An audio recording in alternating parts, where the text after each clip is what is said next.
ప్రభునందు మాకు అత్యంత ప్రియులైన దేవుని ప్రజలందరికీ యేసుక్రీస్తు వారి శ్రేష్టమైన పూజ్యంబదిగిన నామం పేరిట శుభాలు ప్రకటిస్తున్నాను.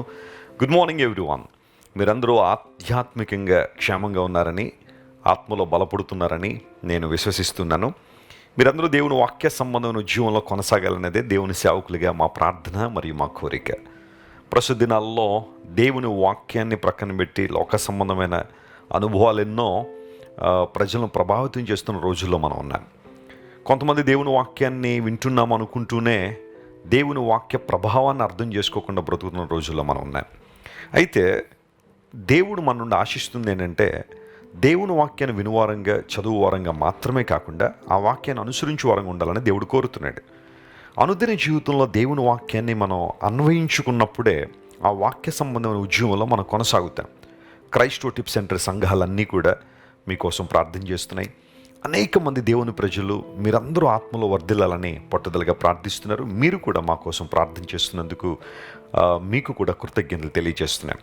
ఈ కడవరి దినాల్లో క్రైస్ట్ టిప్ సెంటర్ పరిచర్యను దేవుడు ఒక బలమైన ఉద్యోగంగా అనేక ప్రాంతాలకు వ్యాప్తి చెందిస్తున్నారు. అందును బట్టి మేము ప్రభుని ఎంతగానో స్తుతిస్తున్నాం. ఈరోజు వాగ్దానం కోసం కనిపెడుతున్నారు కదా, పరిశుద్ధ గ్రంథం తెరిచి ఇర్మియా గ్రంథం 10వ అధ్యాయం 6వ వచనాన్ని ఈరోజు ధ్యానాంశంగా మనం చదువుకుందాం. The book of జెరమియా chapter 10 and verse 6. యెహోవా, నిన్ను పోలిన వాడెవడనూ లేడు, నీవు మహాత్యము గలవాడవు, నీ శౌర్యమును బట్టి నీ నామము ఘనమైనదాయను. దేవుని యొక్క గుణలక్షణము, ఆయన యొక్క ఔన్నత్యము ఇక్కడ కీర్తించబడుతుంది. దేవుడు ఎంత గొప్పవాడో మనం తెలుసుకుంటే ఆయన మన జీవితాల్లో ఏం చేస్తాడో మనకు అర్థమవుతుంది. చూడండి, ఎవరైనా ఒక వ్యక్తి దగ్గర మనం సహాయం కోసం వెళ్ళాము అంటే ఆ పర్టికులర్ ఫీల్డ్లో వారు గొప్పవారని అర్థం కదా. అందును బట్టే వారి సహాయాన్ని మనం కోరుకుంటాం. దేవుడు అన్ని విషయాల్లో గొప్పవాడు, అన్ని విషయాల్లో ఆయన మహాత్యం గలవాడు. ఇర్మియా గ్రంథం 10వ అధ్యాయంలో మనుషులు తమ సొంత చేతులతో చేసుకున్న వాటిని గురించిన వివరాలు కూడా రాయబడ్డాయి. ప్రపంచంలో చాలామంది నిజ దేవుణ్ణి ఆరాధించక, నిజ దేవుణ్ణి కీర్తించక తమ సొంత చేతులతో చేసుకున్న వాటిని ఆరాధన చేస్తున్నారు. ఇది ఒక దేశానికో ప్రాంతానికో పరిమితమైన పరిస్థితి కాదు. ప్రపంచంలో అనేక దేశాల్లో ఇలాంటి పరిస్థితి కనబడుతూనే ఉంది. ఆనాడు ఇర్మియా గారు నివసించిన కాలంలో కూడా చుట్టుపక్కల వారు అనేక మంది తమ చేతులతో చేసుకున్న వాటిని ఆరాధన చేస్తున్నప్పుడు దేవుని ప్రజలని పిలువబడిన వారు కూడా దేవుని మహత్యాన్ని గుర్తించకుండా ఆయా సందర్భాల్లో ఆ ఆచారాలను, ఆ వ్యవహారాలను వారు కూడా పుణికిపుచ్చుకుని వారు కూడా దేవునికి దూరం అయిపోయిన పరిస్థితులు ఉన్నాయి. అటువంటి పరిస్థితుల్లో దైవజనుని ద్వారా హెచ్చరింపబడ్డారు దేవుని ప్రజలు. మీరు అన్యజనుల ఆచారములో అభ్యసింపకుడి, చాలా స్పష్టంగా అక్కడ రాయబడింది. ఈ రోజుల్లో ఎన్నో చోట్ల తర్జన భర్జనలు, అన్యజనుల ఆచారాలు ఆచరించచ్చా వద్దా అన్న దాని మీద ఎవరికి తోచినట్టుగా వారు మాట్లాడేస్తున్నారు. కానీ బైబిల్ నిర్ద్వందంగా సెలవిస్తూ ఉంది, దేవునికి విరోధమైన పనులు కానీ, ఆయనకి ఇష్టం కాని పనులు కానీ అది ఏ రూపంలోనైనా ఏ స్థాయిలోనైనా చేయడానికి మనం అనుమతింపబడలేదు. మీరు అన్యజనుల ఆచారాల్లో అభ్యసించొద్దు, ఎందుకంటే అవి దేవునికి మహిమను తీసుకురావట్లేదు, అవి దేవుణ్ణి హీనపరుస్తున్నాయి, దేవుణ్ణి అపహాస్యం చేస్తున్నాయి. నిజమైన దేవుడు రోషం కలిగిన వాడు, ఆయన పరిశుద్ధుడు. ఆయన మార్గమును నియమించినప్పుడు ఆ మార్గంలో పయనించడమే మానవుని యొక్క లక్ష్యం. అంతేగాని కాంప్రమైజ్ అయిపోయి, రాజీ పడిపోయి, నాకు తోచినట్టుగా నేను ఉంటాను, దేవుడు ఎలాగా ఆయన తన నిర్ణయాలు ఆయన తీసుకుంటాడులే, నా ఇష్టానుసారాన్ని బ్రతికేస్తాను అంటే క్రైస్తవ జీవితం అలాంటిది కాదు. దేవుడు అందుకోసం మనల్ని పిలవలేదు. స్పష్టంగా దేవుడు మాట్లాడుతున్నాడు. ఇక్కడ 10వ అధ్యాయం 6వ వచనం దగ్గరికి వచ్చేసరికి భక్తుడు మాట్లాడుతున్న మాట, ప్రభువా, నిన్ను పోలిన వారు ఎవరున్నారు? Who is like you Lord? There is none like you God. నీలాంటి వారు ఎవరు లేరు ప్రభువా. ఎప్పుడైనా గుర్తించావా దేవుని యొక్క అనుభవాన్ని, ఆయన ఉన్నతమైన లక్షణాన్ని ఎప్పుడైనా గుర్తించావా? ఆయన లాంటి వారు లేరు.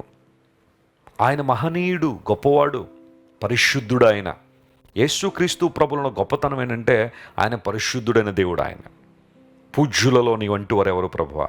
మహనీయుడు ప్రభు అని లేఖనాలు రాయబడిన రీతిగా ఆయన యొక్క ప్రత్యేకత ఎప్పుడు కూడా విలక్షణమైంది, విశిష్టమైంది. ఒక జీవితానికి పరమార్థం ఎప్పుడు వస్తుంది అంటే దేవుని యొక్క విలక్షణమైన అనుభవాలను గుర్తించినప్పుడే. ఆయన అందరిలాంటి వాడు కాదు, ఆయన ప్రత్యేకమైన వాడని గుర్తించాలి కదా.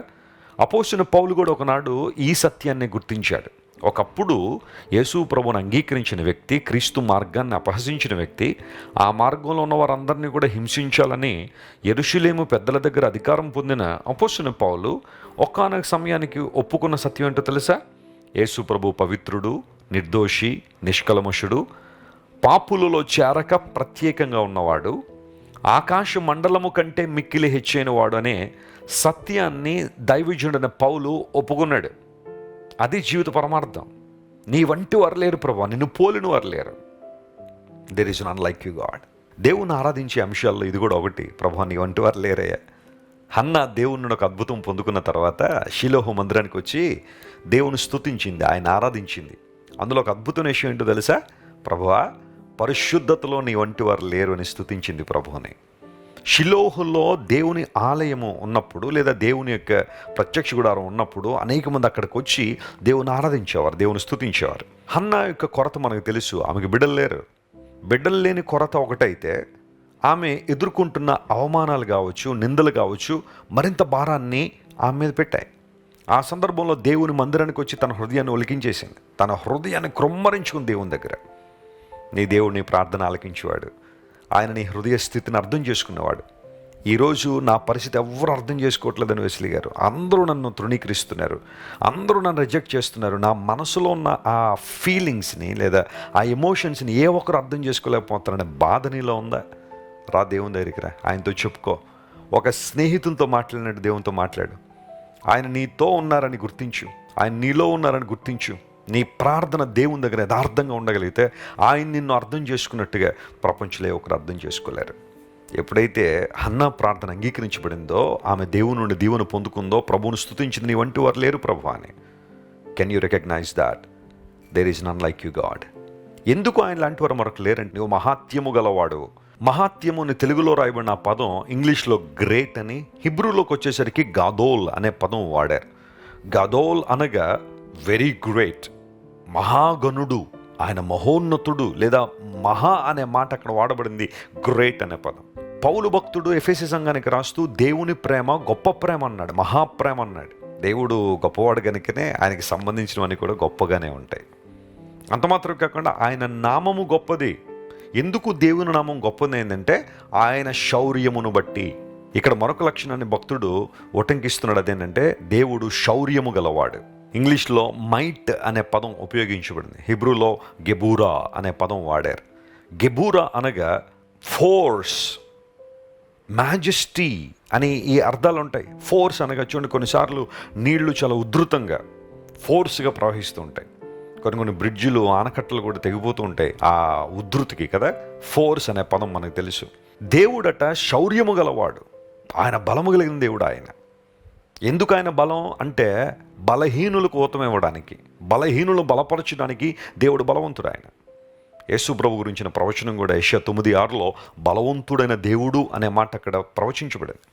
యేసు ప్రభు దేవుడా అని కొంతమంది అడుగుతూ ఉంటారు. ఖచ్చితంగా యెషయా 9:6 యేసు ప్రభువుని గురించిన ప్రవచనమే కదా. అందులో ఏమనుంది? బలవంతుడైన దేవుడు అనే మాట అక్కడ రాయబడింది. యేసుక్రీస్తు ప్రభు వల్ల బలపరిచేవాడు. ఈరోజు బలహీనంగా ఉన్నావా? కృంగిపోయి ఉన్నావా? అధైర్యంతో ఉన్నావా? నువ్వు ఎదుర్కొన్న సవాళ్ళు, గడ్డు సమస్యలు నిన్ను కృంగదీస్తున్నాయా? నీ దేవుడు బలవంతుడు. ఆయన తన శౌర్యమును బట్టి తన నామమును హెచ్చుగా లేదా ఘనముగా ఆయన చేశాడు. ఈరోజు బలవంతుడైన దేవుడు, శౌర్యము కలిగిన వాడు, మహాత్యము కలిగిన వాడు, ఆయన పోలిన వారు ఎవరు లేరనే ఆ సత్యాన్ని మనం గుర్తించినప్పుడు ఈ రోజంతట్లో గొప్ప విజయాన్ని పొందుకుంటాం. ఈ వాగ్దానాన్ని క్లెయిమ్ చేసి మనస్ఫూర్తిగా ప్రభువును స్తుతించండి. దేవుడు మీ జీవితాల్లో అద్భుతాలు, ఆశ్చర్యకార్యాలు జరిగించును గాక. ప్రార్థన. ప్రేమగల తండ్రి, ఇంతవరకు మీరు మాతో మాట్లాడిన ప్రతి మాటను బట్టి నీకు స్తోత్రాలు. ఇర్మియా 10:6లో నీ గుణలక్షణాలు, నీ గొప్పతనం మరొక్కసారి మా ముందుంచినందుకు నీకు స్తోత్రాలు. నువ్వు శౌర్యము కలిగిన దేవుడు ప్రభువా, బలము కలిగిన దేవుడు గనుక, గొప్ప దేవుడు గనుక నీకు స్తోత్రాలు.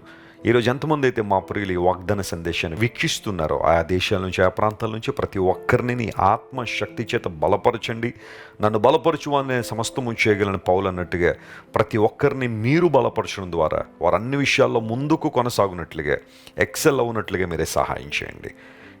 ఎవరైతే అనారోగ్యాలుతున్నారో స్వస్థత ఇవ్వండి ప్రభువా. లేవనైతే నేను ఆ మహిమార్థం వాడుకోనండి. ఘనత మహిమ నీకే చెల్లిస్తూ యేసుక్రీస్తు వారి అత్యంత శక్తిగల నామం పేరిట అడిగి వేడుకొనిచున్నాం తండ్రి. Amen, amen. God bless you dear friends. Have a wonderful day. Christ Worship Centre ఓ బలమైన సంఘ ఉద్యమం. కొన్ని సంవత్సరాల క్రితం కేవలం 2 ప్రారంభించబడిన పరిచర్య నేడు ప్రపంచవ్యాప్తంగా లక్షలాది మందిని ప్రభావితం చేయుచున్నది. రాజమండ్రి, సికింద్రాబాద్, బెంగళూరు, నెల్లూరు, దుబాయ్, బెహ్రైన్, కరీంనగర్, విశాఖపట్నం, గద్వాల్, కొవ్వూరు, మలకపల్లి, శ్రీలంక, భూటాన్, అడ్డతీగల, పాలమూరు, ఒంగోలు, బళ్ళారి, కోరుకొండ, పోతవరం, నల్లజర్ల, వెంకటరామయ్యగూడెం, మచిలీపట్నం, ఇందిరానగర్లతో పాటు అనేక గ్రామాల్లో క్రైస్ట్ వర్షిప్ సెంటర్ ఆరాధనలు జరుగుచున్నవి. వాక్య సంబంధమైన ఉజ్జీవంలో, పరిశుద్ధాత్మ సంరక్షణలో కొనసాగాలనుకునే ప్రతి ఒక్కరికి మా ప్రేమపూర్వక ఆహ్వానాన్ని అందిస్తున్నాము. రండి, ఆత్మతో సత్యముతో ప్రభువైన యేసు క్రీస్తును ఆరాధిద్దాం. మీరు ఇంతవరకు విన్న దైవ సందేశం మరియు దేవుని సేవకులు చేసిన ప్రార్థన మీకు ఆశీర్వాదకరముగా ఉన్నదని విశ్వసించుచున్నాము. ఈ సందేశాన్ని మీ స్నేహితులకు, బంధువులకు షేర్ చేయండి. మీకు ఏదైనా ప్రార్థన అవసరత ఉన్నచో మా ఫోన్ నంబర్లకు కాల్ చేయండి. దేవుడు మిమ్మల్ని ప్రేరేపిస్తే విశ్వాసంతో సాగుచున్న ఈ పరిచర్యను ప్రోత్సహించండి. మరిన్ని వర్తమానాలు, పాటలు వినుటకు జాన్ వెస్లీ మినిస్ట్రీస్ అను మా యూట్యూబ్ ఛానల్ను సబ్స్క్రైబ్ చేసుకొనండి. ప్రభువైన యేసుక్రీస్తు కృప మీకు తోడైండును గాక.